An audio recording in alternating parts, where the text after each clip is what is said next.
ओम नमः शिवाय। हर हर महादेव। कैसे हैं आप सब लोग? उम्मीद करते हैं एकदम अच्छे और स्वस्थ होंगे। तो जैसा कि आपको पता है, कल है सावन का पहला सोमवार 22 जुलाई। इस सावन के पहले सोमवार या फिर पूरे सावन महीने में हम घर पर मिट्टी के शिवलिंग बनाकर, पार्थिव शिवलिंग हम जिसे बोलते हैं, उनकी पूजा किस प्रकार से करें, फिर उनका विसर्जन किस प्रकार से किया जाता है, बस यही आप लोगों के साथ आज वीडियो में शेयर करने वाली हूँ। किसी साफ जगह से मिट्टी ले लें। खेत हैं आपके आसपास तो खेतों से ले लें, नहीं तो घर में पड़े गमले से ले लें, पर हमारी वो मिट्टी साफ होनी चाहिए। थोड़ा यहाँ पे मैंने पूजा की सामग्री ले ली है। धूप, दीप, पुष्प, फल और नैवेद्य, बेलपत्री और अक्षत, बस इसी सामान से हमें पूजा करेंगे और आपके साथ वही वीडियो शेयर करने वाली हूँ। कोई एक साफ बड़ा सा बर्तन ले लें और उसके ऊपर से एक छोटी सी प्लेट आप रख सकते हैं। इस तरह से प्लेट को उल्टा करके ही हमें रखना है, क्योंकि हमें इसमें मिट्टी के शिवलिंग की स्थापना करनी है, भगवान शिवलिंग को विराजमान करना है और इसमें उनका जलाभिषेक करना है। इस तरह से हम उनको जलाभिषेक कराएंगे और ये प्लेट उल्टी करके इस तरह से रखा जाता है, क्योंकि उसका जल भगवान शिवलिंग तक ना पहुँचे और वो कहीं से भी खंडित ना हो। तो मिट्टी के शिवलिंग बनाए जाते हैं और उसमें ऊपर तक पानी अगर पड़ जाए तो हमारे शिवलिंग इस तरह से पानी से कहीं पिघल न जाए या गल न जाए। इस तरह से प्लेट को हमेशा उल्टी करके रखा जाता है। नीचे से एक बेलपत्री रखी जाती है और उसके ऊपर से हमेशा शिवलिंग को विराजमान किया जाता है। तो मैंने हमेशा थोड़े से गीले हाथों से यहाँ पे मिट्टी से शिवलिंग की स्थापना की और उनको उसमें विराजमान किया, और भगवान जिस आकार में वो ढलना चाहिए उसी आकार में बन जाते हैं। हम भगवान को रूप देने वाले कौन होते हैं? वो स्वयं अपना रूप बना लेते हैं। पर ध्यान रहे, ये शिवलिंग हमारा कहीं से भी इसमें बीच में दरारें ना पड़ी हो और ये कहीं से हमारी चटके ना, और आप थोड़े से हाथ में पानी लगा करके गीले हाथों को करके इस तरह से मिट्टी के शिवलिंग आप रोज़ सावन के महीने में घर पे बनाकर इनकी पूजा कर सकते हैं।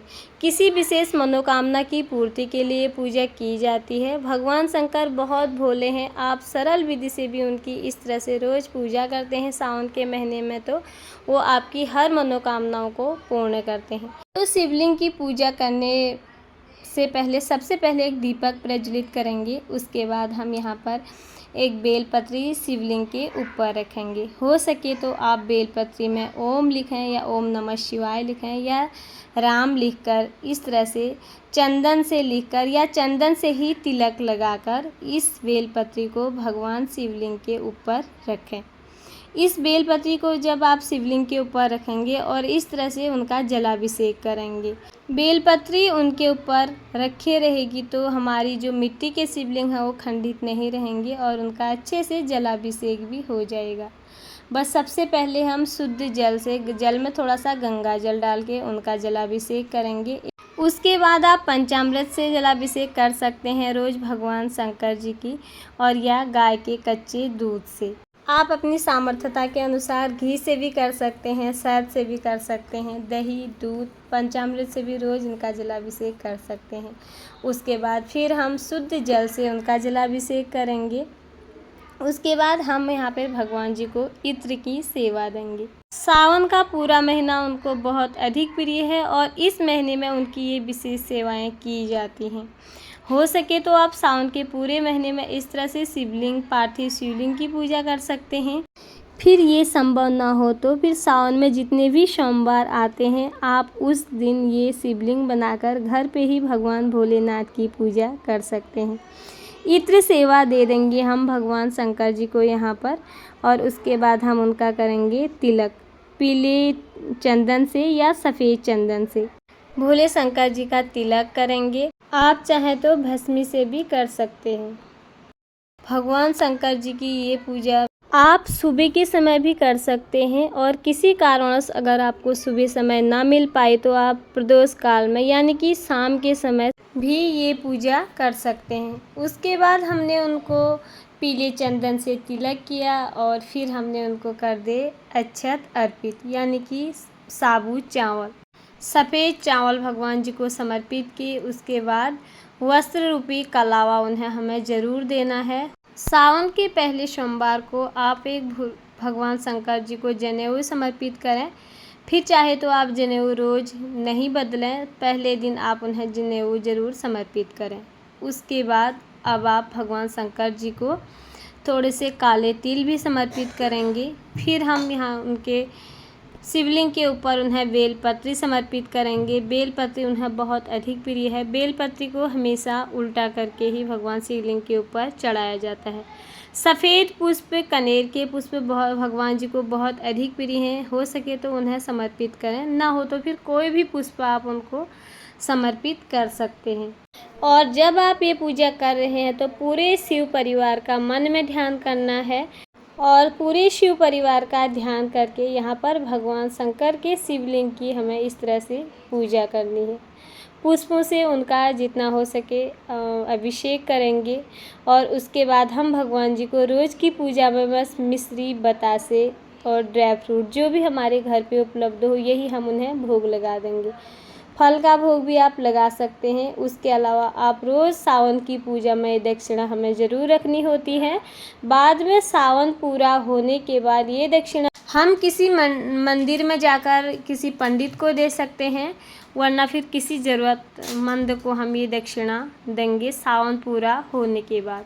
पर जब भगवान शिवलिंग की पूजा करें या पूरे शिव परिवार की पूजा करें तो हमें दक्षिणा ज़रूर रखनी होती है, चाहे 5 रुपये, 10 रुपये, फिर अपनी सामर्थ्यता के अनुसार। बस हमें कम सामान में और बहुत सरल विधि से हमने ये पूजा कर लेनी है। उसके बाद हमने भगवान शंकर जी की प्रेम पूर्वक यहाँ पे आरती उतार लेनी है पार्थिव शिवलिंग की। आप घर पर ही ये पूजा कर सकते हैं बहुत सरल विधि से और विशेष मनोकामना पूर्ति के लिए। तो भगवान जी से फिर जो भी हमसे भूल चूक हो पूजा में उसके लिए क्षमा याचना करें, उन्हें प्रणाम करके और इस पूजा को आप यहाँ पर समाप्त हम कर देंगे। पार्थिव शिवलिंग का आप फिर विसर्जन कर सकते हैं। अगर आपने पूजा सुबह कर रखी है तो शाम को करें और शाम को कर रखी है तो फिर आप उसके 2-3 घंटे बाद ही इस शिवलिंग का आप विसर्जन कर सकते हैं। विसर्जन में आप जो भी हमने सामग्री भगवान शंकर जी को अर्पित की थी उनको हम अच्छे से उठा लेंगे, कलावा रूपी वस्त्र उठा लेंगे और जो भी फूल, बेलपत्री वगैरह हैं सब हम एक ही गमले में डाल देंगे। क्योंकि इस रोज़ की पूजा को हम विसर्जन करने रोज़ के रोज़ तो हम कहीं नदियों में नहीं जा पाएंगे, तो इसलिए हम इस शिवलिंग का विसर्जन घर में ही गमले में कर देंगे और तुलसी के गमले को छोड़कर किसी भी गमले में आप पार्थिव शिवलिंग का विसर्जन कर सकते हैं। तो हम अब जाएंगे छत पे, क्योंकि छत पर ही सारे गमले हैं और उन्हीं में से हम ये मिट्टी भी लाए थे और उन्हीं में ही हम विसर्जन कर देंगे। बस तुलसी के गमले में ध्यान रखना है, तुलसी के गमले में हमें ये नहीं डालकर और किसी भी गमले में हम इसे डाल सकते हैं। पुष्प, बेलपत्री, जल और मिट्टी के पार्थिव शिवलिंग सब इसी तरह से गमले में हम इसका विसर्जन कर देंगे। बहुत सरल तरीके से मैंने आपको ये पूजा करके बताई है। कैसी लगी आप लोगों को वीडियो? प्लीज़ अगर आपको वीडियो थोड़ी बहुत भी पसंद आए या यूज़फुल लगे तो वीडियो को एक लाइक ज़रूर कर दीजिएगा। चैनल में पहली बार आए हैं तो चैनल को सब्सक्राइब करना बिल्कुल ना भूलें।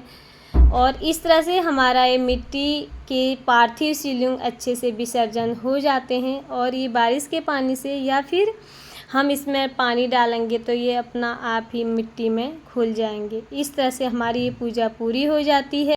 ओम नमः शिवाय, हर हर महादेव।